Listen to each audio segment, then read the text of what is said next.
Hello दोस्तों, मैं Karan Singh Nalanda academy online platform पे आपका स्वागत करता हूं। हम लोग जैसे अभी पिछले लेक्चर में हम लोगों ने क्लास में पढ़ा था कि संविधान के हमारे सोर्सेस क्या हैं। अब अगला टॉपिक हम लोगों का है कि संविधान की विशेषताएं। जैसे संविधान की जो विशेषताएं पे हम लोग आ जाए कि संविधान की हमारे यहाँ क्या क्या विशेषताएं हैं। यहाँ विशेषताओं से मतलब है कैरेक्टरिस्टिक्स से कि हमारे संविधान में क्या क्या चीजें समाहित है। तो एक तो मान लीजिए हमारा कहा जाए विश्व का, तो भारत का संविधान विश्व का सबसे लंबा और लिखित संविधान है, क्योंकि हमारे यहाँ 395 अनुच्छेद और 22 भाग थे, जो कि कहा जाए तो अमेरिका का 7 ही अनुच्छेद वाला संविधान मात्र। इसीलिए हमारा सबसे विश्व का सबसे एक तो बड़ा संविधान है। दूसरा लिखित, इसलिए पहला लिखित संविधान कहा जाए तो अमेरिका का है, इसलिए कि ब्रिटेन का अलिखित संविधान है। दूसरा कि हमारे यहाँ संविधान में जैसे हमारे वहां विश्व में जो प्रमुख देश थे, जैसे हमारी ब्रिटेन है, अमेरिका है, तो ब्रिटेन में संसदीय व्यवस्था स्थापित थी। वहां सुपरमेसी किसकी स्थापित की गई थी? तो पार्लियामेंट की। कि वहां कहा भी जाता है कि ब्रिटेन की जो पार्लियामेंट है, ब्रिटेन की जो संसद है, तो ब्रिटेन की संसद महिला को पुरुष और पुरुष को महिला नहीं बना सकती, बाकी सब कुछ कर सकती है। लेकिन मजे की बात यह है कि विश्व में सबसे पहले जो क्लोन तैयार किया या जो लिंग का प्रत्यारोपण किया वो ब्रिटेन ने ही किया। दूसरा, जैसे अमेरिका का जो संविधान है वहां किसकी सुपरमेसी स्थापित है? तो वहां जुडिशरी सुपरमेसी स्थापित है। अमेरिका में जुडिशरी सुप्रीम है, जुडिशरी सुपर कोई नहीं है। चाहे वहां का राष्ट्रपति भी हो तो सुप्रीम कोर्ट यदि ऑर्डर करता है तो राष्ट्रपति को आके कटघरे में खड़ा होना पड़ता है। आपने ब्लिंकन के केस में देखा होगा, जब लेवेंस्की और मोनिका लेवेंस्की और ब्लिंकन का जो केस था। तो हमारे यहाँ भारतीयों, जो भारतीय संविधानविदों ने, तो भारत के संविधान में हमको किसकी सुपरमेसी रखेगी? भारत में संविधान की सर्वोच्चता रखेगी। हमारा कोई भी इंस्टीट्यूशन हो, चाहे राष्ट्रपति हो, चाहे पार्लियामेंट हो, चाहे हमारे यहाँ जो भी संस्थाएं जुडिशरी हो, हमारे कोई सुप्रीम हो, हमारे यहाँ सबको जो संविधान में जो उत्तरदायित्व दिए गए हैं, जो उनको सब कर्तव्य दिए गए हैं, तो अपने कर्तव्यों को सब निर्वहन करने के लिए पूरी तरह से स्वतंत्र है। अपने कर्तव्यों की सीमा में रहकर सब कार्य करते हैं, तो वैधानिक है। यदि वो अपने कर्तव्यों का अतिक्रमण करते हैं या अपने अधिकारों का अतिक्रमण करते हैं, अधिकार से बाहर जाके कार्य करते हैं, तो गैर संवैधानिक माना जाएगा। तो इसीलिए हमारे यहाँ संविधान में किसकी सर्वोच्चता स्थापित की गई थी? संविधान की सर्वोच्चता स्थापित की गई थी। तो भारत का जो संविधान है, संविधान की सर्वोच्चता स्थापित। दूसरा कि हमारे यहाँ नम्यता दोनों का समन्वय रखा गया था। कुछ हमारे यहाँ कॉन्स्टिट्यूशन में ऐसे प्रोविजन रखे गए थे कि समय के अनुसार और परिस्थितियों के अनुसार जब भी संविधान में कोई परिवर्तन करना चाहे संसद, तो साधारण बहुमत से संशोधन करके उसमें परिवर्तन कर सकती है। साथ ही जो चौथा प्रावधान रखा गया था वो दूसरा कि अनम्यता का प्रावधान मतलब ये था कि जैसे हमारे यहाँ कुछ जो हमारा मालिक की फंडामेंटल जो राइट है या कुछ जो मौलिक अधिकार हैं या कुछ जो अंग है जिनको संविधान में हम लोग अंग कहते हैं, तो संविधान के अंगों को साधारण से ढंग से संशोधन न किया जा सके, इसीलिए हमारे यहाँ संविधान में कुछ ऐसे प्रावधान रखे गए थे जो प्रावधान है जिनको हमारे यहाँ विशेष बहुमत प्लस कुछ राज्यों की सहमति से संशोधन संभव हो सकता है, उसके यानी साधारण बहुमत से या सरल तरीके से उसका संविधान संशोधन नहीं हो सकता है। तो उनको हम अनम्य कहते हैं। अनम्यता मतलब कि जिनको साधारण तरीके से नहीं संशोधन किया जा सकता, और नम्यता का मतलब अर्थ था कि जो साधारण परिस्थितियों के अनुसार जो परिवर्तन करना चाहे संसद तो कर भी सकती है संविधान। तो नम्यता और अनम्यता दोनों की प्रावधान रखे गए थे। साथ ही चौथा जो हमारी विशेषता है संविधान की, एकांतमकता की ओर झुकाव और संघात्मक संविधान। हमारा जो संविधान है ये एकांतमकता की ओर झुका हुआ है कि हमारे जैसे आपातकालीन स्थिति हो या कैसी भी स्थिति हो, उस समय हमारा पूरा यूनिटेरी व्यवस्था लागू हो जाती है। यानी जैसे हमारे यहाँ पूरा एकांतमक संविधान लागू हो जाता है। केंद्र जैसे आज भी आपातकाल लागू है, पूरा केंद्र अब चाहे तो किसी राज्य की शासन व्यवस्था को बंद कर सकता है, अपने अधिपूर्व ले सकता है। हमारे यहाँ साधारण स्थितियों में, सामान्य परिस्थितियों में संघात्मक पूरा हमारा संविधान है, लेकिन जब आपात स्थिति की आए तो उस समय हमारा किसको झुका हो जाता है? एकांतमकता की ओर हो जाता है। तो हमारा संविधान एकात्मकता की ओर झुकाव के साथ साथ कैसा संविधान है? संघात्मक संविधान। नेक्स्ट कि हमारे यहाँ जो भारत में कौन सी शासन प्रणाली संविधान में अपनाएगी? संसदीय व्यवस्था अपनाएगी। संसदीय शासन प्रणाली हमारी व्यवस्था जो विशेषता है हमारे संविधान की, क्योंकि हमारे यहाँ जैसे उस समय विश्व में चाहे पार्लियामेंट्री सिस्टम और साथ साथ प्रेसिडेंशियल सिस्टम ये सब सिस्टम व्यवस्थाएं स्थापित थी, लेकिन हम पहले से पार्लियामेंट्री सिस्टम के सब शासन के अभ्यस्त हो चुके थे, इसीलिए संविधानविदों ने संसदीय शासन प्रणाली को प्रश्रय दिया और संसदीय शासन प्रणाली के पक्ष में निश्चय किया और फिर हमारे संविधान में उसको जगह दी गई और संसदीय व्यवस्था को हमारे संविधान में अपनाया गया। नेक्स्ट, जैसे हमारे यहाँ जो भारत में स्वतंत्र और एकीकृत न्यायपालिका स्थापित की गई थी। स्वतंत्र और एकीकृत न्यायपालिका ब्रिटेन की जो पहली प्रणाली हमारे यहाँ 1935 अधिनियम के सब लागू थी कि हमारे यहाँ जो सुप्रीम कोर्ट के ऊपर भी प्रिवी काउंसिल था और प्रिवी काउंसिल जो था ब्रिटेन की संसद के अधीन था। तो हमारे यहाँ जो सबसे सुप्रीम कोर्ट उसमें प्रिवी काउंसिल ही था। तो हमारे यहाँ जो भारत के संविधान में जब संघीय व्यवस्था से अपनाया गया, संघ और राज्य के बीच में स्वाभाविक था कि कुछ मतभेद उत्पन्न होंगे, विवाद उत्पन्न होंगे, तो उनको निष्पक्ष न्याय कौन करेगा, इसीलिए स्वतंत्र न्यायपालिका की आवश्यकता थी। इसीलिए हमारे यहाँ अमेरिका से स्वतंत्र और निष्पक्ष न्यायपालिका की व्यवस्था ली गई। साथ ही हमारे यहाँ एकीकृत न्यायपालिका यूनिटरी सिस्टम, यानी सुप्रीम कोर्ट नीचे हाई कोर्ट, हाई कोर्ट के नीचे डिस्ट्रिक्ट कोर्ट, डिस्ट्रिक्ट के नीचे लोअर कोर्ट, ये जो पूरा हायरार्की स्थापित की गई थी, एकीकृत न्यायपालिका स्थापित की गई थी। साथ ही जो हमारे यहाँ 7वां फंडामेंटल राइट, बहुत कम देशों में जो फंडामेंटल राइट प्रदान किए गए, उनमें से भारत भी एक, जो भारत के संविधान में भी हमारे मौलिक अधिकार प्रदान किया गया है। ये मौलिक अधिकार लिया कहां से गया था? कि ब्रिटेन के संविधान से मौलिक अधिकार लिया गया था और इसको अपनाया गया। साथ ही आयरलैंड के संविधान से जिससे राज्य के नीति निर्देशक तत्व लिए गए थे, और नीति निर्देशक तत्व मतलब कि राज्य हमारा क्या क्या व्यवस्थाएं देगा जनता को, जनता के लिए क्या क्या सब कार्य करेगा, इनका निर्देश हमारे यहाँ राज्य नीति निर्देशक तत्व में अनुच्छेद 36 से 49 तक पूरे प्रावधान किए गए।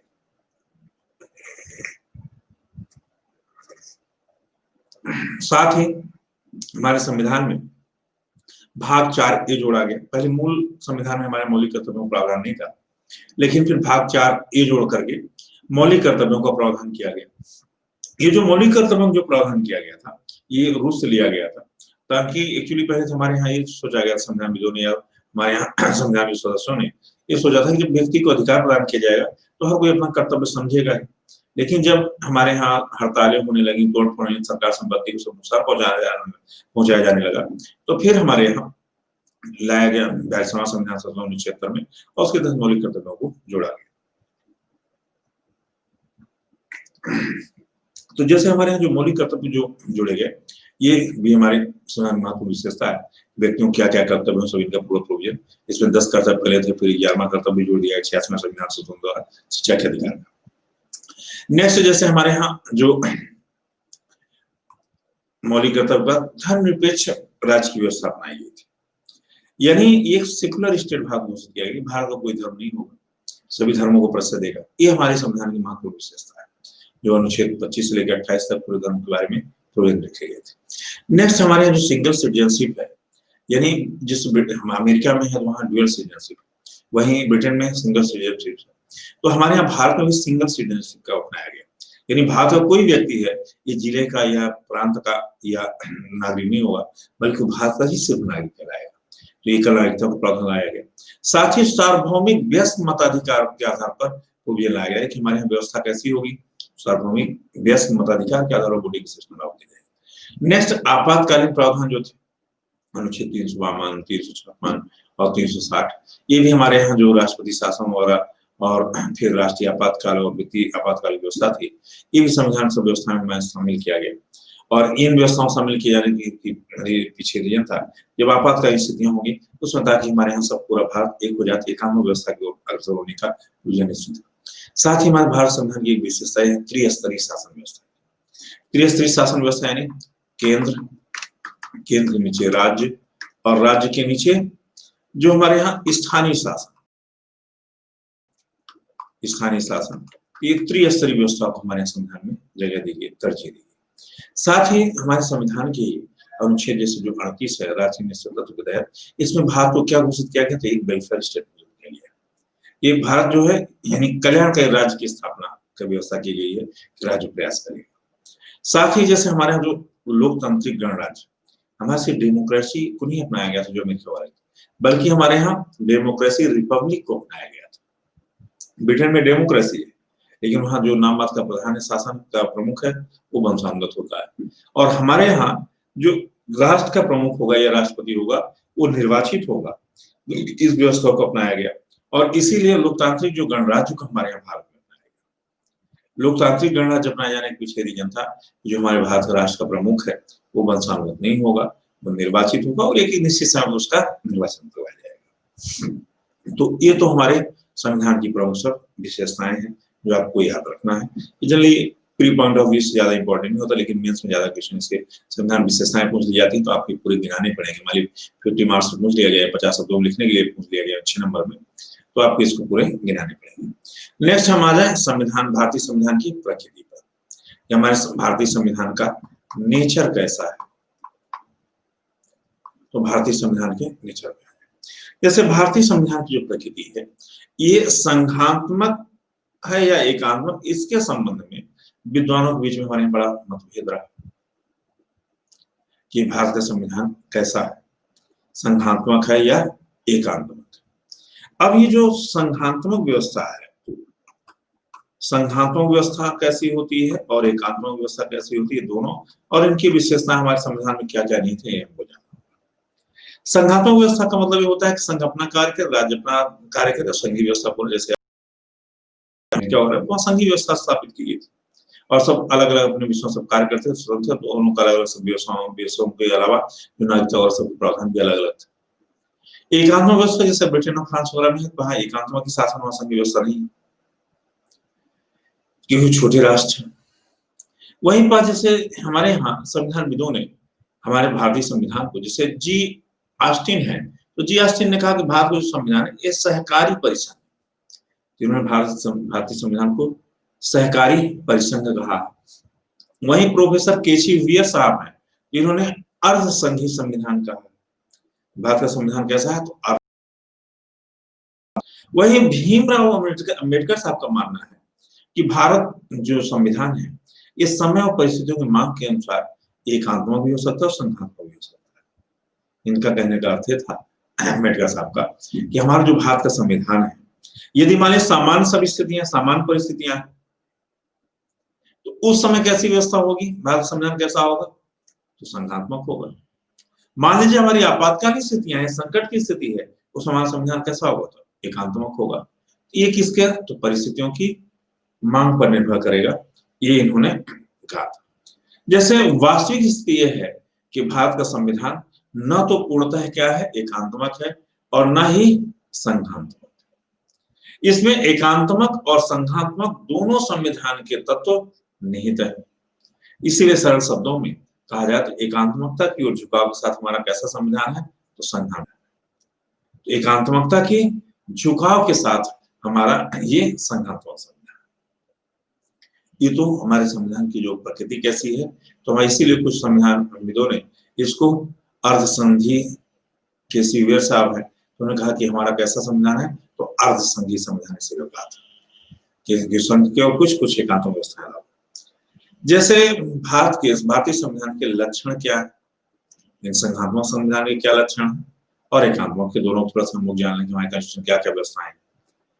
जैसे जो कठोर संविधान हुआ संशोधन की जटिल प्रक्रिया है, ये क्या बताती है, कि संघात्मक व्यवस्था बताती है, जो कि केंद्र के लिए और राज्य के लिए जो व्यवस्थाएं हमारे यहाँ, तो केंद्र राज्य संबंधी जो दोनों के प्रोविजन है उनको हमारे यहाँ संविधान में केंद्र सरकार चाह कर भी सरल तरीके से हटा नहीं सकती है। तो कठोर जो संविधान संशोधन, अनम्यता का जो प्रावधान रखा गया है, जो संशोधन की प्रक्रिया रखी गई है, वो किसको बताती है, संघात्मक व्यवस्था को व्यक्त करती है। वहीं पर जो हमारा लिखित संविधान है, केंद्र के लिए अलग प्रोविजन, राज्यों के लिए सब अलग प्रोविजन, ये भी किसको उल्लिखित करता है, संघात्मक व्यवस्था को बताता है कि राज्यों के लिए अलग, संघ के लिए अलग, सब अलग अलग सब व्यवस्थाओं जो लिखित पूरा प्रोविजन, जो सब अपने अपने पर विश्व कार्य करेंगे। नेक्स्ट थर्ड, कि संघ और राज्यों के बीच में जो शक्तियों का स्पष्ट विभाजन का जो प्रोविजन है केंद्र संबंध के तहत, तो स्पष्ट जो विभाजित किया गया है, ये किसको बताता है, तो संघात्मक व्यवस्था को ही बताता है। नेक्स्ट जो हमारे यहाँ एक इंडिपेंडेंट जुडिशरी का प्रावधान ले आया गया था, यानी स्वतंत्र न्यायपालिका का प्रावधान, ये भी किसको उल्लेखित करता है, तो ये भी हमारे यहाँ स्वतंत्र न्यायपालिका यानी जो रखी गई थी कि माने कभी भी संघ और राज्य के बीच में जब भी विवाद की स्थिति उत्पन्न होगी ताकि निष्पक्ष न्याय उनको मिल सके, दोनों के कोई भी मान संघ का न्यायालय होगा तो निष्पक्ष न्याय नहीं कर पाएगा, इसीलिए हमारे यहाँ एक स्वतंत्र न्यायपालिका का प्रावधान लाया गया था, ये भी संघात्मक व्यवस्था को बताता है। नेक्स्ट जैसे जो हमारा लास्ट था कि न्यायपालिका और कार्यपालिका तथा विधायिका के कार्यों को पर्यवेक्षण करने की व्यवस्था का प्रावधान था, कि न्यायपालिका को कार्यपालिका तथा विधायिका के कार्यों का सुपरविजन कर सकता है। तो न्यायपालिका हमारे यहाँ मान कोई कार्यपालिका गलत कार्य कर रही है, अपने अधिकारों से बाहर जा रही है, तो ये प्रावधान किसको बताता है? कार्यपालिका विधायिका जो भी कार्य करते हैं, चाहे केंद्र की चाहे राज्य की, ये भी हमारे संघात्मक व्यवस्था को व्यक्त करता है। और लास्ट जो हमारे संविधान को सर्वोच्च रखी गई थी, ना केंद्र को सर्वोच्च रखा गया है, न राज्य को, न तो हमारे राष्ट्रपति को, न संसद को, न किसी व्यवस्था को। संविधान की जो सर्वोच्चता है ये भी किसको व्यक्त करती है? तो हमारे यहाँ ये भी संघात्मक व्यवस्था को, यानी हमारे जो यूनियन सिस्टम है उसी को व्यक्त करती है। ये तो हमारे यहाँ संघात्मक लक्षण, इसलिए मेन से पूछे जाते हैं कि भारतीय संविधान में संघात्मक एकात्मक लक्षणों को व्यक्त करें, तो हमको दोनों को इनको देने पड़ते हैं। नेक्स्ट हमारे संविधान के जो एकात्मक लक्षण क्या क्या है उनको थोड़ा सा हम लोग जाने। यूनिटरी सिस्टम के तहत हमारे संविधान में क्या क्या प्रावधान किए गए। एक तो पहला जो सशक्त केंद्र को जो रखा बनाया गया है, यानी केंद्र को जो ज्यादा शक्तियां दी गई, ये किसको व्यक्त करता है? एकात्मक व्यवस्था को व्यक्त करता है। नेक्स्ट हमारा जो एक ही संविधान है, जिसमें भारत और भारत संविधान जिसको लोग कहते हैं भारत और संघ है, और राज्यों के लिए अलग संविधान नहीं संविधान व्यवस्था नहीं है, इसलिए इसको हम एकल जो संविधान है ये भी एकात्मक लक्षण को भी व्यक्त करता है। नेक्स्ट जैसे हमारे जो एकल नागरिकता की, हर आदमी भारतीय नागरिक कहा जाएगा, राज्य नहीं होगा या जिले के नागरिक नहीं होगा, तो भी एकात्मक लक्षणों को व्यक्त करता है यूनिटरी सिस्टम को। साथ ही हमारे यहाँ जो एकीकृत न्यायपालिका है, यानी सुप्रीम कोर्ट, हाई कोर्ट और जो पूरा जुडिशरी, यानी जो हमारे यहाँ आप लोअर कोर्ट से पहले फिर डिस्ट्रिक्ट कोर्ट जाते हैं, डिस्ट्रिक्ट कोर्ट से हाई कोर्ट, जहां अपील न्यायालय जो स्थापित किए हैं, फिर हाई कोर्ट से आप सुप्रीम कोर्ट जाते हैं, तो जो एकीकृत न्यायपालिका है ये भी एकात्मक लक्षणों को व्यक्त करती है। नेक्स्ट हमारा जो आपातकालीन उपबंध, इमरजेंसी जो प्रोविजन, अब जो हमारे 352 के तहत राष्ट्रीय आपातकाल लगता है, तो हमारे केंद्र को अधिकार है को राज्यों की व्यवस्थाओं को भंग कर सकता है, जो हम विधानमंडल और सबको भंग करने का अधिकार, उन्हीं शक्तियों सबको अपने में समाहित कर सकता है। वहां फिर सेंट्रल गवर्नमेंट का पूरा शासन लागू हो जाएगा। तो जो आपातकालीन समय में या राष्ट्रपति शासन समय जो केंद्र का पूरी शक्तियां राज्य की चली जाती है, वित्तीय आपातकाल में पूरे सभी वेतन भत्ते, सब चीज, आर्थिक गतिविधियों सबको पूरा अपने पास लेने का अधिकार है केंद्र सरकार। तो ये जो राष्ट्रीय आपातकाल की जो व्यवस्था है या वित्तीय आपातकाल राष्ट्रपति शासन की, ये भी एकात्मक व्यवस्था को ही संसूचित करते हैं। नेक्स्ट जो हमारा संविधान का जो लचीलापन है, यानी फ्लेक्सिबिलिटी है, कि जब भी हमारे जो साधारण बहुमत से संशोधन जो प्रावधान रखे गए हैं या विशेष बहुमत से, तो केंद्र कभी भी साधारण बहुमत से संशोधन कर सकती है बहुत सारे प्रावधानों को। तो ये भी एकात्मक लक्षणों को, जो हमारे संविधान का जो लचीलापन है, ये भी एकात्मक लक्षण को ही व्यक्त करता है। नेक्स्ट जैसे हमारा जो राज्यपाल की नियुक्ति का, जो कि हमारा राज्यपाल नियुक्ति प्रावधान या राज्यपाल की नियुक्ति का अधिकार किसको दिया गया है? केंद्र को दिया गया है। अब केंद्र सरकार अपने प्रतिनिधि को नियुक्त करती है राज्यों में, तो जो राज्यपाल के एजेंट के रूप में उनका राज्य जो आरोप लगाते हैं कि केंद्र के एजेंट की भूमिका निभाते हैं, ये भी जो राज्यपाल नियुक्ति शक्ति है केंद्र को, ये भी किसको व्यक्त करती है? तो ये भी व्यक्त करती है एकात्मक व्यवस्था को। साथ ही जो हमारे यहाँ जो अखिल भारतीय सेवाओं का प्रावधान है, संविधान लचीलापन डिस्कस कर चुके, जो अखिल भारतीय सेवाओं का प्रावधान है, जो अखिल भारतीय सेवक होंगे इनकी नियुक्ति, इनका सब वेतन भत्ता सब तय करने का अधिकार किसको है? केंद्र सरकार। लेकिन ये सेवाएं कहाँ देते हैं? राज्यों में।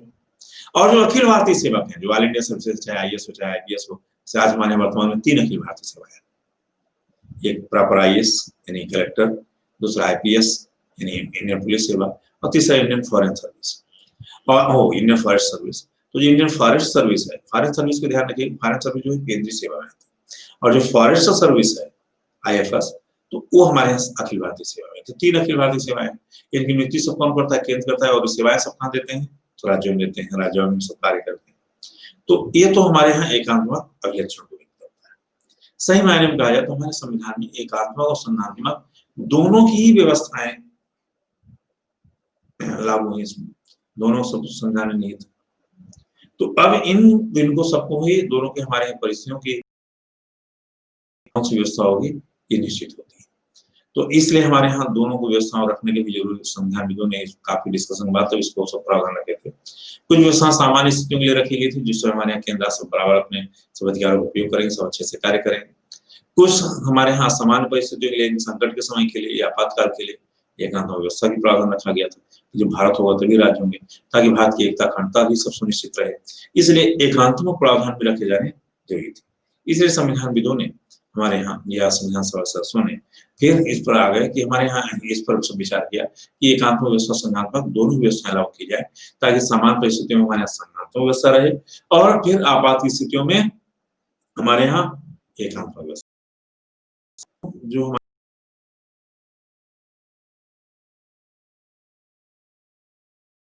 एकात्मक सब लक्षण है। अब लोग आगे जो टॉपिक पढ़ेंगे, डिस्कस करेंगे, तो अब उसमें हम लोग आएंगे संविधान की जो प्रस्तावना वगैरह सब में डिस्कस करेंगे। अभी थोड़ा सा हम लोग अब नेक्स्ट टॉपिक अगले लेक्चर में लेंगे। अभी यहाँ पास आपको विराम देते हैं। थोड़ा सा जो हमारे लेक्चर पसंद आ रहा हो आपको तो इसको लाइक करें और शेयर करें। धन्यवाद दोस्तों।